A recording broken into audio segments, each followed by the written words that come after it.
সাম্প্রতিক ছাত্র সংসদ নির্বাচনে ইসলামী ছাত্র শিবিরের ভূমিধস জয় রাজনৈতিক অঙ্গনে এক নতুন আলোচনার জন্ম দিয়েছে।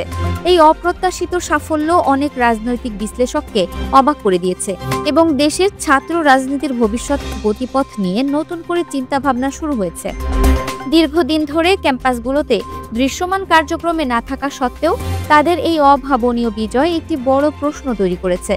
কিভাবে শিবিরের মতো একটি সংগঠন এত বড় সাফল্য পেল? ইসলামী ছাত্র শিবির হলো জামায়াতে ইসলামীর ছাত্র সংগঠন। আওয়ামী লীগ সরকারের আমলে জামায়াতের নিবন্ধন বাতিল করা হলেও অন্তর্বর্তীকালীন সরকার ক্ষমতায় আসার পর তাদের নিবন্ধন আবার ফিরে আসে। এই ঘটনাকে অনেকেই শিবিরের বর্তমান সাফল্যের একটি গুরুত্বপূর্ণ কারণ হিসেবে দেখছেন। জামায়াতের এই রাজনৈতিক পুনর্বাসন ছাত্র সংগঠন হিসেবে শিবিরের জন্য একটি বড় সুযোগ তৈরি করেছে, যা তারা পুরোপুরি কাজে লাগিয়েছে। ঢাকা বিশ্ববিদ্যালয় কেন্দ্রীয় ছাত্র সংসদ ডাকসু এবং জাহাঙ্গীরনগর বিশ্ববিদ্যালয় কেন্দ্রীয় ছাত্র সংসদ জাকসু নির্বাচনে ছাত্র শিবিরের বিজয় তাদের ছাত্র রাজনীতির গুরুত্বপূর্ণ শক্তি হিসেবে প্রতিষ্ঠিত করেছে।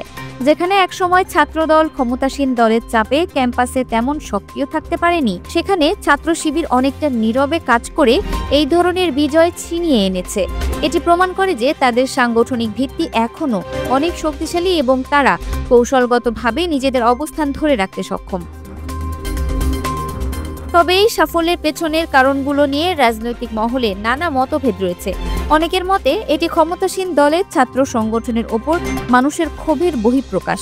আবার কেউ কেউ মনে করেন তরুণ প্রজন্মের মধ্যে ধর্মভিত্তিক রাজনীতির প্রতি নতুন করে আগ্রহ তৈরি হয়েছে।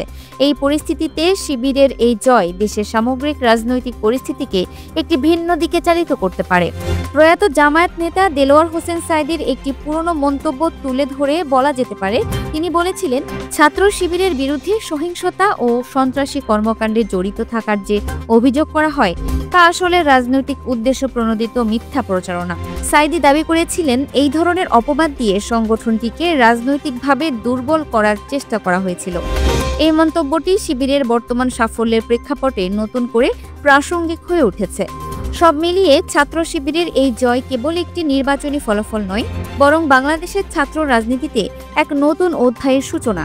এটি ভবিষ্যতে ছাত্র সংগঠনগুলোর মধ্যেকার ক্ষমতার ভারসাম্য পরিবর্তন করতে পারে এবং দেশের রাজনৈতিক মানচিত্রকে প্রভাবিত করতে পারে।